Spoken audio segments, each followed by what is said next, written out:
That means go. Oh, well, I wasn't sure if there was like a countdown to it. Yeah, next Good time there's morning. a countdown. I was waiting for the cut. Yeah. Good. Enough side talk. Here we go. Good Let's morning. go. Coaching over coffee. Cheers to the coffee next to you. We didn't do a cheers last Cheers. time, but clink. Just Ryan and I. My name is Casey. I just got a haircut. That's super cute. Okay, let's talk about it real quick because I think the delay and how we're going to start this show is very, very, very slow because it's been an early morning. Let's talk about the power of purpose today. That was Josh's topic. Josh, how do you think it's applicable to everything that we talk about here at the gym, in life, sports, relationships? What do you think? Let's go. So at first, I just wrote down the textbook definition. I figured we could kind of Sure. put our own definition behind it. So purpose, the reason for which something is done or created or for which something exists. Sure. And then I thought we'd go into our own definition, kind of Yeah, how let's- you feel. Let's talk about fulfillment. like life purpose, and I know it's such a thing that gets thrown around in self-help books and podcasts and everything like that. I heard this quote one time. It's the thing that you do the best at with the least amount of effort. Mhm. That's what your purpose is. Yeah. You look at like you go to your job, for example, and it's something that you're forced to do for an instant of means to get a paycheck at the end of the week. And that's typically 99% of what causes the most stress in our life is our Yeah. occupation. Yeah, we're going to do it till we're 65, 72 years old. But what do you think about, how do you find that purpose? What do you do? Do you dabble? Do you experiment? Do you just go through the motions and hope that something falls into your lap and be like, oh my God, I really, really love this? I think you've touched on it a few times. Spending some of your younger years taking those different opportunities all around, because you're young, you're able to kind of do whatever you want, per se. But, to find a lot of the things that you don't like to do, to kind of narrow Right. it down to find what you do like. And I think that's an easier way to go about it. Yeah. Because you can search forever for things that you like, and you'll find things here and there. But, it's still good to kind of have a little bit of a list to cross off and say, I know I don't want to do something like this for the rest of my life. Have you ever done something like that? So like, go through like life experiences, and let's just call fitness your purpose now because you're young and might not have dabbled so much, but think about the things that you've done in your past where like, I don't want to do that ever again. My dad was a carpenter, so over the summers he'd take me to different job sites and put on roofs when Oh. I was like 13, 14, so carrying up just shingles. Yeah. Those things weighed just as much as I did. I've on done the that hot sun. before. Yeah. It's not fun. Not fun. How long did you last The in day, the job? but actually doing the job probably like 3 hours, and then I sat in the truck. I had 2 occupations, 3 that I remember. One was working for my father, and I was younger. I think I was 14, and we had to leave for work at like 7 a.m., and I would be sleeping. And I wouldn't wake up, and he'd fire me this day, and then I'd go to work one day, then he'd fire me the next day, whatever. You got the rest of the summer off. He would yell at me.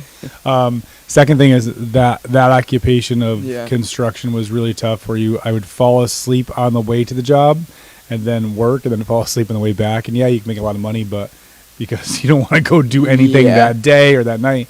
But I also worked in a paper mill that I didn't enjoy because that was really, really hard.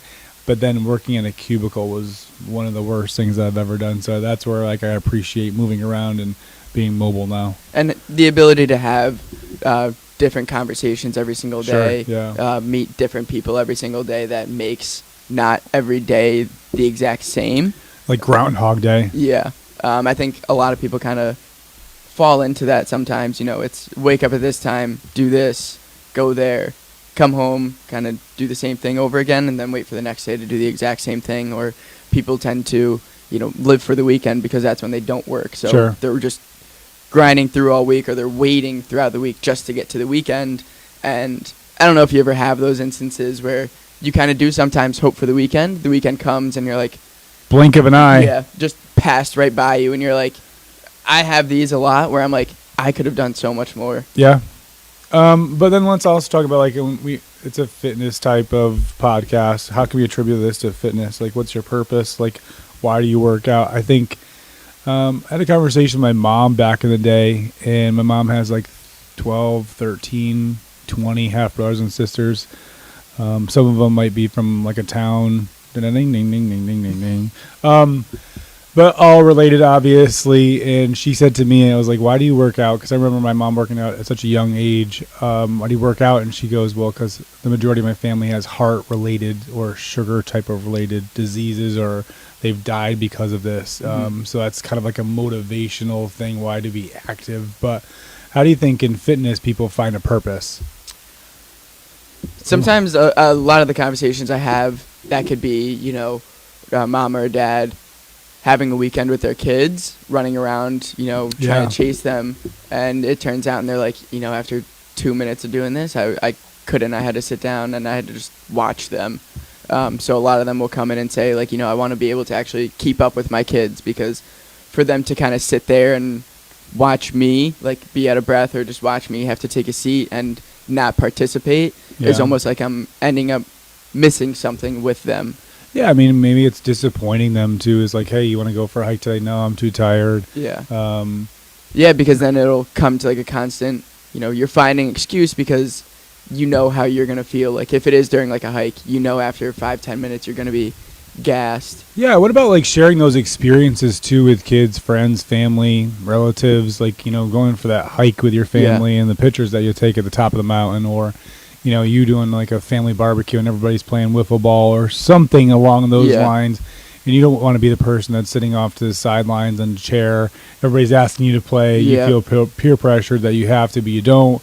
I think sometimes purpose is kind of like falling into your lap, but I think sometimes we lean on the fact that we might say it's important, but it's not. Yeah. I think our actions aren't always congruent with the why of it all. Yep. We'll say it. But I was just listening to something on the way here and thinking about the concept of there's always going to be an excuse. If you can always try to find one, you're going to get one in your lap. The story you tell yourself. Yep. Always. You can't go on this certain diet or nutrition plan because there's a wedding coming up, there's a holiday. That's always going to happen. Yep. Talk to me in your life, when is that not going to happen? There's so many people recently that, we've been fortunate enough to be around, through December to now, we've had tons of holidays. You're always going to have it. Weather's starting to get nicer, so like you're going to be outside more. Why do you think people can just do it and then some people just can't? It's the commitment, I think, behind it too, or maybe it is that lack of purpose or like that lack of why, because at first it was so strong, and throughout the process they could have just been like, you know what, I don't really care for it anymore as much as I thought I did. Yeah, but then I don't think it's extremely important. Like I always say, like, I was actually coaching Liam the other day, an awesome kid, working super hard to get back on the football field, and everything comes down to your brain. Yeah. And the exercise was, he had to hold something, and for the first 2 rounds of it, he failed. Mm-hmm. And I watched him as I was coaching somebody else, and then the third one I walked over to him and I said, hey man, listen, if your knees hit the ground on this one, you're going to do another 30 seconds on top of it. Yeah. And he held it. And I said, what was what was different from this round than the last 2? And he just looked at me and I said, your brain is so much more powerful than you give it credit for. Yeah. There has to be some sort of consequence. There has to be some sort of, that was a negative consequence. Yeah. Why don't we look for and say, like, hey, there's so much more positives rather than the weight loss, or, hey, I'm going to be in a bikini on a vacation on a cruise. Mm-hmm. I think a lot of people don't really focus on the numbers when they go to the doctor. Yeah. And the doctor's super jacked up that your sugars are down or your cholesterol is down and your blood pressure's down.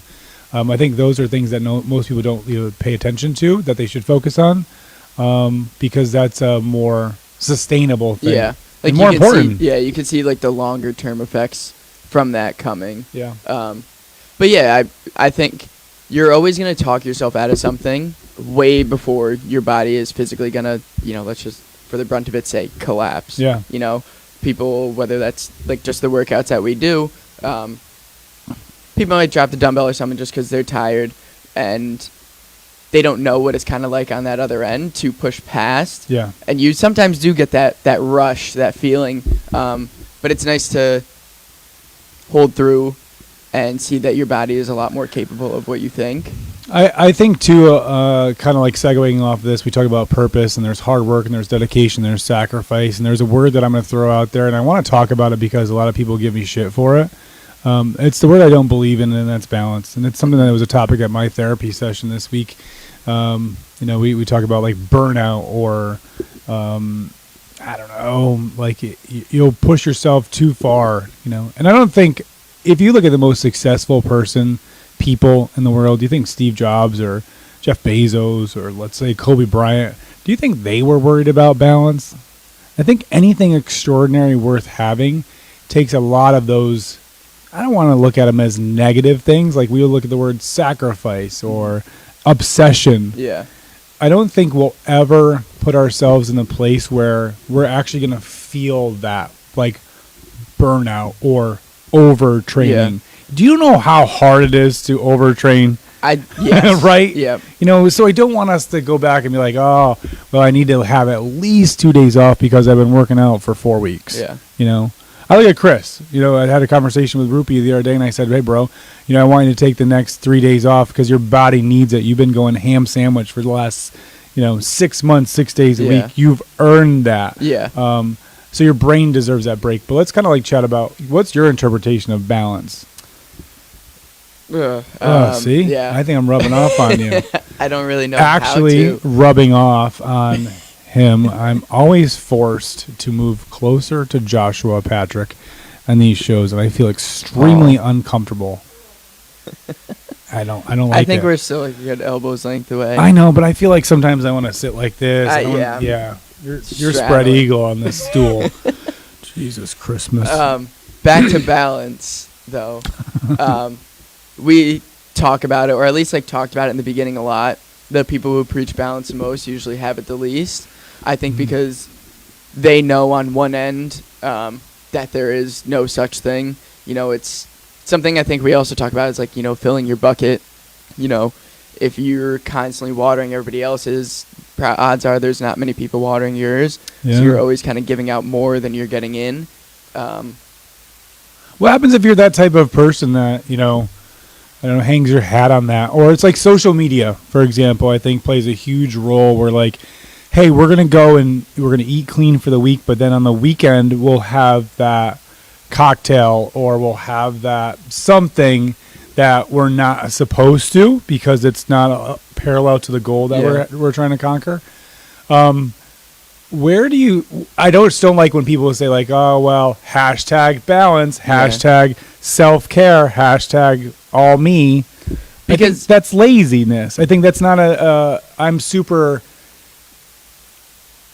jacked up to hit this goal. That's I'm just looking for an easy way out. We talked about it with High Noons one time. With balance, like I think no matter what it is, how much you want to preach it, there's always going to be one thing that is prioritized or is going to get the most attention over another, with whether that's the time that you have throughout your day, regardless that we all have 24 hours the same. Somebody's going to spend 20 hours doing this versus, the 10 to 12 that they're trying to split everything up into. Yeah, I think time can't be used as an excuse because it's all the same for everybody else. It's just allocated in different directions, and I understand that. We have different obligations daily with occupations and kids and spouses, whatever. I don't like to use the word balance, but I say there can be certain areas in your life that have a little bit more richness than the other. Yeah. And I learned that from Tony Robbins, and I thought it made so much sense where, hey, you might have rich relationships and your friends and your family, but you might lack when it comes to the drive or purpose that comes in your occupation. Yeah. You're kind of just going through the motions. And ideally, we would love to have both and everything to be this like equilibrium in your life, but I don't think that's ever going to happen. You might spend more time, finding a new career, and that's going to take a lot of your time and effort, and you're going to be excited about it, and your family might fall off. Yeah. But then it'll eventually kind of even out and go back and forth, but you're never going to have this, straight line to And I think balance. people stress themselves out the most trying to find that, and again, that's I could probably just say that's more of like a vanity thing, because you can't hold those things with you all the time. You can't necessarily measure where you're at with everything. Like there's no bar sitting over your head being like, hey, my relationships are at 75%, my work is at 68. You're never going to see that physically. Yeah. And people are always going to try to chase that as if they can. With balance too, I always think about we do one thing very, very well. We are so critical on who we are, Yeah. or so critical of what other people do to us or for us or how they treat us. I would advise take a step back and actually analyze what in your life that you're super grateful that you have. Yeah. Super grateful for the things that you've experienced, whether they're good or bad, because I Yeah. think anything that's bad is a good thing because it's going to teach you more than the triumphs and the tribulations of it all. So if you're kind of like trying to search for this whole purpose, start with being grateful. And I know it's super hokey and read this book and this help thing and always write down your gratitude list, but I think it makes everything so much easier if you're focusing on the good stuff. It does. Like the title of this podcast, The Power of Positivity, and we've done it before, but it's more, I think it's more, it's easier for us to find those things than to find what our actual purpose is, You can navigate little things throughout, your day, making it, whether it's different or better than the last, because every single day is a brand new day. It's a new page. It's crazy, actually, how one day can be completely opposite from the next, no matter what had happened previously. It is what you make of it, and finding those little things that keep you going, like, regularly. Whether it is, like, people have those, I don't want to say talks, or just little things where, you could set aside 30 minutes for a cup of coffee to just sit outside, listen with your not even having your phone, but like, hear the birds chirp, watch the sunshine, like getting an opportunity to do something like that. I don't know what to say. I really don't know what to say right now. Little things like that. I don't know how I employ you. Is it one thing? I don't know how. Because I am super grateful. Yeah. Okay. That's a good one. Touche. Tweet, tweet, tweet, tweet. My face is a little red. I guess. Yeah, it should be.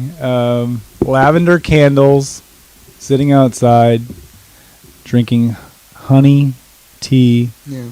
Yeah, watching the sunset. Not the sunset. Rise. Rise, Okay. whatever. To see the sun outside is Super.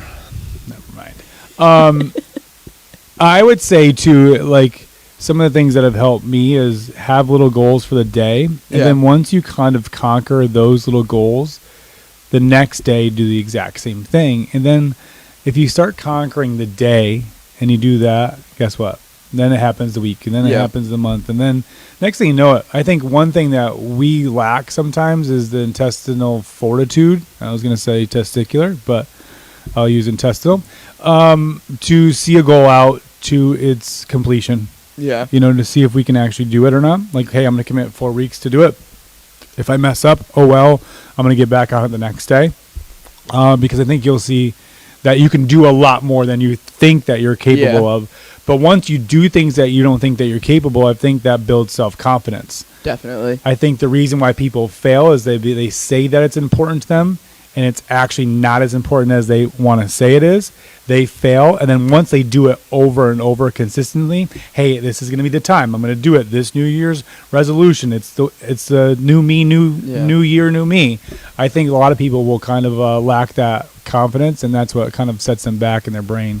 It's that negative self-talk always comes into play. It's tough sometimes, though, to set a goal and to see it through, because we say it all the time, too. It's not something you could really hold in your hand. It might not even be like a physical representation. And obviously a lot of people, I think, lean on that. Yeah. Because then they do get some sort of like gratification from...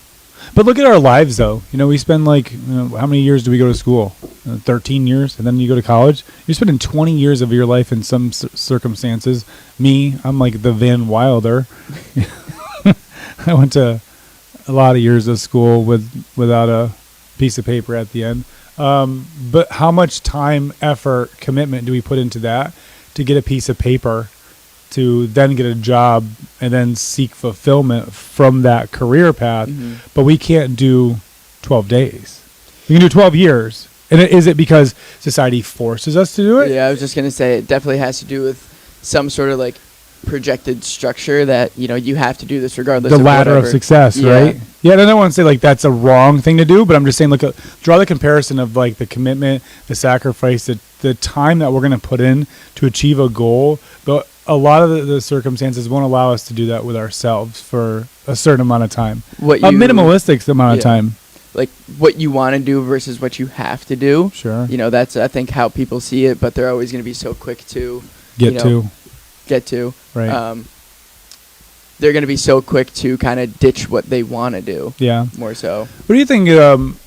You go back to like finding purpose. What do you think? Stops people from actually finding something that they therapeutically enjoy doing on a day-to-day basis. Where, hey, it's not work for me. This isn't hard. I actually enjoy this. What do you think is the number one reason in your brain why people actually can't see it or feel it? Because I don't think, like you said, it's not this tangible thing that we can grab and like, that's my purpose. Yeah. I think it's something that you have to actually feel. But some people have that huge void and they'll never find it because of why. What do you think? It's got to be being uncomfortable, being vulnerable. That's the word right there, is being vulnerable. Yeah. Yeah. Vulnerable to what, though? Failure? I was going to say, yeah, maybe that's going to be the first word that comes to everybody's mind. Yeah, why? But why are we vulnerable to failure? Why don't we want to fail? Why don't we want to learn? Why don't we want to, I'll use another word that I don't like, try? Because then I think people will be like, well, I really thought this was for me, but I guess not. Yeah. And that's a little, I think it's based on the perception of other people. yeah. I think if you say that you're going to go drop 20 pounds and you don't do it and you fall off and you quit, you're worried about what everybody else is going to say about you than how you feel about yourself. Yeah. Right? So I think a lot of times we don't put it out there. Yeah. We'll make the promises to ourselves, and I think this is how it goes. Let's just talk about weight loss real quick, or you can even apply it to careers or relationships or whatever. But hey, guess what I'm going to do? I'm going to go drop 20 pounds in January. Or I'm going to run this marathon. I'm going to do this X, Y, and Z. You say it, and then you quit, and somebody goes to you, I thought that you were doing something. Mm-hmm. And that feeling of, I don't know, is it rejection? Is it regret? There's a lot of emotions that get bottled into that I think most people don't want to feel, but then they silently start doing it with themselves. Monday's the day. Yeah. I'm going to do it. Nobody's going to know I'm going to be on this nutrition plan and I'm going to lose 20 pounds. And then once you fall off there, you're kind of like scratch the surface of like, those are my tendencies. Yeah. Those are my habits that I quit too easy on things. And I think that's where you learn more about yourself, being vulnerable, rather than worrying about what everybody else is going to say about you. Because those people will hold you to that standard that Sure. you won't necessarily hold yourself to, because we're always going to be more lenient with ourselves than anybody else around us. Do you also think that it's a projection on other people that they don't think that they can do it, so they want to minimize the importance of your goal? As in, like, if I set a goal, I didn't want to make you feel bad for... No, if I set a goal and you tell me, hey, man, I don't think you'll do it. You'll never be able to do that triathlon. No way. Good luck. Why would you do that? That's stupid. Yeah. So that's a projection on me that I'm not confident Yeah. in me that I could do it, so I want to put you down to kind of keep you at my level. Yeah, I was just right? going to say that's something like Tim Grover does that all the time, or says it all the time.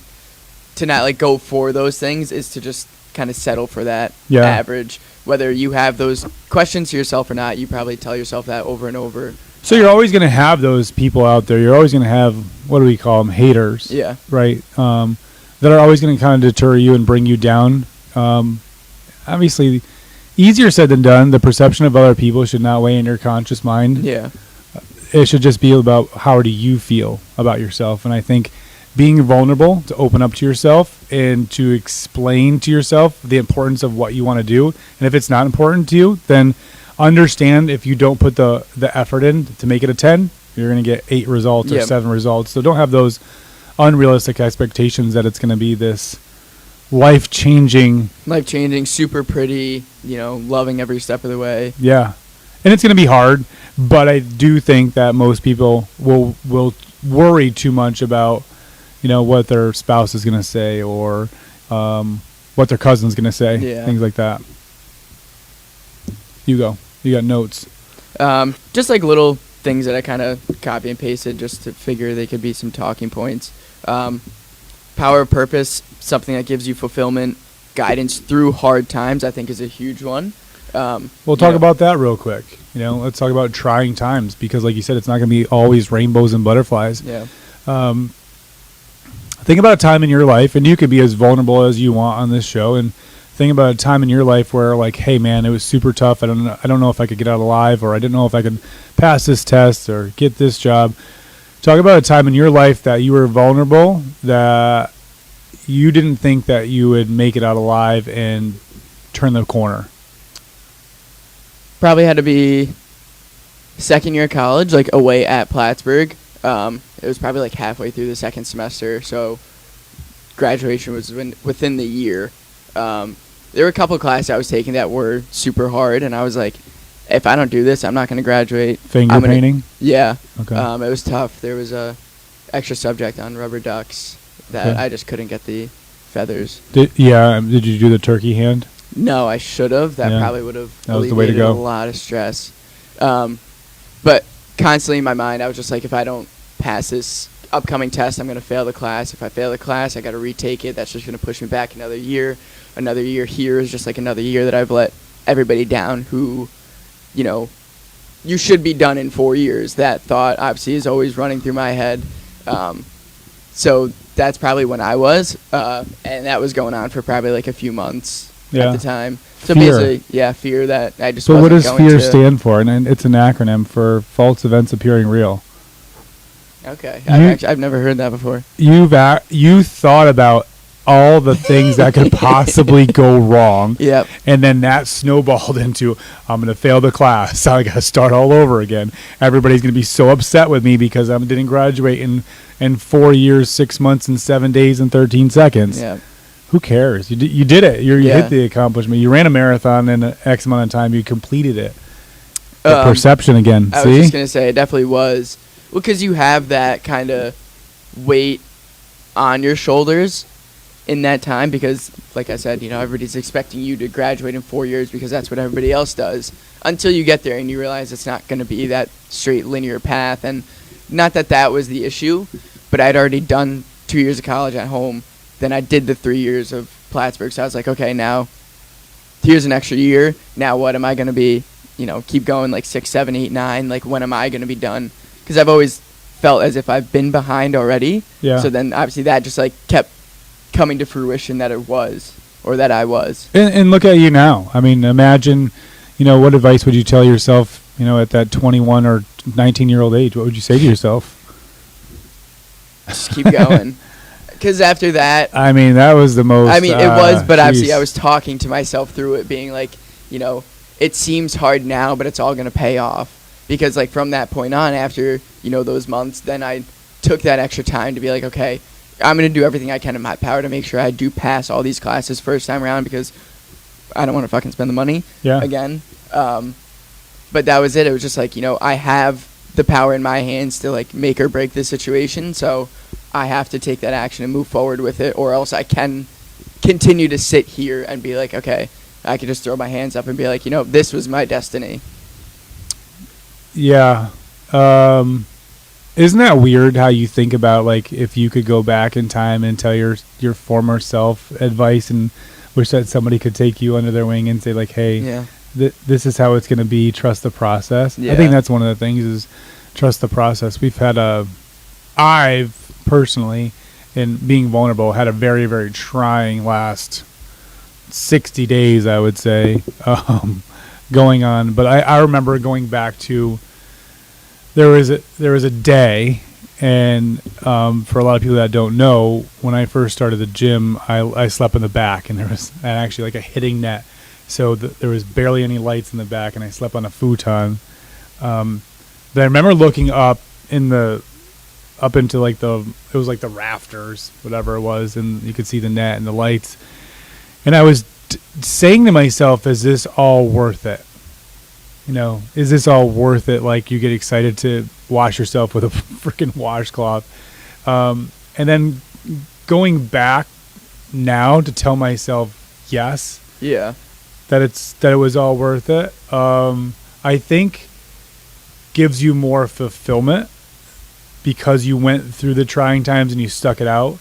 I was just telling my barbers the other day that just started the business, I said, be the person that is around the longest, not the person that makes the most money initially, because I think sustainability and longevity in business or in fitness is what's going to give you the ultimate fulfillment rather than the quick fix. Yeah. The quick job with a quick pay increase, because I don't think that's always going to give you what's going to make you feel full. Yeah. And I think I saw, like, honestly, it was probably just like a picture of a caption or something. It was like, quick success will build your ego, long-term success will kind of like build your character a little bit. yeah. But just tying that into what you had said, where, you know, you don't want to be just there to make like a quick fix, because, you know, it doesn't give you that. Yeah, talk about quick fix. I need to think, like, you know, because we're going to wrap this show up in a little bit, but quick fix on how to find purpose. I have an idea